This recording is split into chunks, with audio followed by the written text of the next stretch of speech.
Okay, continuing on here, I'm now inside the house, looking into, I guess what is the great room, and down there is the hallway to the bathroom at the end, master bedroom there, and a small bedroom here. So the reason I want to do this video here is I forgot to mention about the subfloor and whatnot. Now, you've seen where I have put down the open web floor joists. And, you know, considering different materials to put the deck on, everyone's saying, oh, put down spruce, fir, you know, tongue and groove. And other people saying, just put down this enhanced OSB. That's all you need for a subfloor. Well, once again, pennies mean everything. And when there's $12 difference in a sheet, that's huge. Even though I only have 34 sheets in this little house. 34 times 12, well, you add up the numbers, you know, that money can be spent elsewhere, and especially if it's, I'm on 16-inch on centers for my floor, stuff's 3/4 inch, and, you know, I thought, oh, OSB for the doggone flooring? Oh, wow, I don't know. So, anyway, this is the enhanced OSB. It's supposed to have a 200-day guarantee on it, that should it, you know, get wet 200 days in a row, as long as it dries out, it shouldn't curl, you know, swell or anything like that. Now I know that all the seams and whatnot, there, you know, on the tongue and groove, there's grooves in there, and I can see where the water, you know, can shed itself down into the basement. And believe me, I know that. You know, all the water goes down there. But the thing is that this stuff dries up really quick. But the one thing I found, even though when I have excess water on the deck here, I use my shop vac to suck it up so it wouldn't sit there. And you know, when it's wet, it still has a tendency to flake. But as soon as it dries out, it goes back to being smooth and you know, literally hard as a rock. You know, so I'm quite impressed with it that way. So you know, the nice thing about this too is it has all the markings to, you know, where to set your screws, and as you can tell here, I put this sheet on upside down, unfortunately, but you can tell that I did put glue down, and so any place where there's a mark and there was a floor joist, whether it's a double, I made sure there's screws in here, so this was well glued and well screwed. So you know, this stuff here is called Dry Guard and Enhanced OSB. I imagine there's similar products out there, you know, using the same technology. It's worth having a look at. I mean, you know, the first 3 weeks while I had this thing open with the floor down and only the outside walls up, hardly rained. You know, I kept it covered with a tarp, which now is actually kind of covering my roof trusses now. But then as soon as my inside walls started putting my inside walls up, it was a little more difficult to keep the tarp down. So, of course, and it started to rain, and in the last 3 weeks we've had over 5 inches, you know, basically 1 inch at a time. So the floor has seen it's wet and dry, and it's, I gotta say, it has, you know, I'm not gonna say it's impressed me, but at least I'm not frustrated with it. And that's the great part. No, I can figure that if I had to put down spruce or fir, chances are could have, because you know, there's nowhere for the water to go, that all the joints would have swelled up, and then you know, well, you can kind of guess what goes on from there. So probably have this deck exposed to the weather for about a 5-week period, which is 25 days, and they give it 200 days. So I guess I'm well within the boundaries of that kind of a guarantee, I guess. Even though it's been 6 weeks, but well, yeah, 5 weeks, 6, even if 6 weeks, that's still only 30 days. Now, so I just want to give you an idea on that. And you know, when we're talking the 2 sheets, I mean, this stuff here, you know, was $12 a sheet less than the spruce or fir.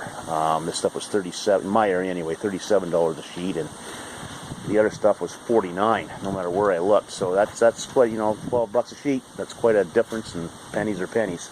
That money can move somewhere else. So anyway, I have all the inside walls done. So I'll just take it for a quick tour here. I'm going to go with the back of the back of the humble abode. And that there is facing south. That'll be my sitting area, because I lost 2 feet of cantilever. It's kind of not really a living room, but it's a living area. So it'll allow me to put a 6-foot couch across there, and and whatnot, and possibly a TV in between that outside wall and the door, and that's about 9 feet over here, and that's 8 feet over here. So I mean, it's still, you can still do a lot in a small area. Once again, it's just a small house, and so I'm gonna have some deep, nice windows. It's, like I said, facing south, so I'll have some decent windows, which will be really cool. And then I'll walk to the other end of the room, of the great room. And this has, as you can tell, it looks like it's going to have a vaulted ceiling. So, I use full 8-foot 2x material. So instead of having 8-foot high walls, I have, which is 96 inches, I have 101 inches. Well, not quite, maybe 100.5. So, gain a few inches. Those few inches can mean a lot in a small house. You got a higher looking ceilings. Makes the room look bigger as well. Anyway, that I framed in that wall, put a large header across, and framed it at a 6-foot opening, because I'd like to put an addition out back, which would end up being then the living room, and this, I guess, would be like a dining room. I don't know, maybe not a sitting room, just more space. And so, and it's a nice view out to the backyard. This whole area in here will be the kitchen, and you'll see that eventually. So, so that's the great room, heading through the doorway to what I guess is the vestibule, or the entranceway. I've got the main entrance here. Once again, is facing south. I have framed in for a 36-inch door. I still have to lower, bring down the header up there. Facilitate that for the door, and a nice little 4-foot closet. And then over here, the back door, I guess for me coming in, or the owner coming in, is a 34-inch door. And of course, I have a nice 30 by 38 window, facing the west. So there's a lot, and both front and back door here have half glass they call. So there'll be lots of light coming in. There'll be lots of light coming into the kitchen and living room area, because over the one sink, I have, once again, a 30 by 38 window. And it faces west, so lots of light should come into this great room, and be a nice light, airy room, which you want. Now, coming down through here is the hallway, which is probably the wasted space. Unfortunately, you need to have it, what I've done, over the stairway, I'm framing in a linen closet, because I have a limited room in the bathroom and whatnot. So. With the linen closet here, once again, every square inch in a little house like this means something. And then coming down over here is the master bedroom, and it's a fair size. It's, I believe, 13 by 12. I mean, it's not a dance hall, but it'll facilitate a nice queen size bed, your nice 5-foot dresser, and a man dresser, or whatever they call it, and a couple end tables and whatnot, and then a decent 6.5 foot inside closet. So it's enough for everything I have and whatnot. So and then on the other side of this door, facing once again the south, we have a small bedroom. It's 8 by 8.5. Once again, I lost that 2-foot cantilever. Would have made it 8.5 by 10. Oh well, I'll be able to hopefully fit a.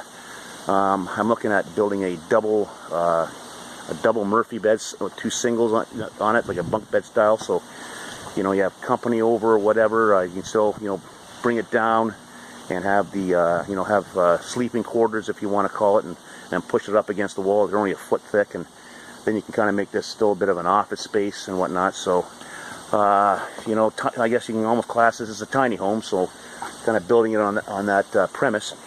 And then we come into the bathroom. It's 8.5. Deep and 11.5 wide, or however you want to call it, and it has decent same-size windows. That little bedroom, and another window here. Below that window will be the toilet. Over in here will be the 5-foot, 60-inch shower, and then and in this spot right here will be the dryer. Over here will be the washer. I'm going to be building false walls here, 6-inch walls, to facilitate plumbing and electrical and all that, and ventilation, because you have to put in, I'll have to put in that HRV, air exchanger, heat recovery, ventilation system, whatever they want to call it. And then along here, I should be able to fit in nicely a 48-inch vanity. That'll be cool. So, you know, it's once again, it's not, you know, I'll have 4 feet in between the shower and the vanity, so that's ample room to move around and whatnot. Once again, you don't come into here to dance. You come in here to do what, you know, and everybody says, oh, you're going to put the laundry room in the bathroom? What happens if somebody has to go? Well, then they can sit down on the toilet, and then they can look over, and should there something be in the wash machine, they've got something to look at instead of reading a newspaper. Maybe they'll get out of the doggone bathroom a lot quicker.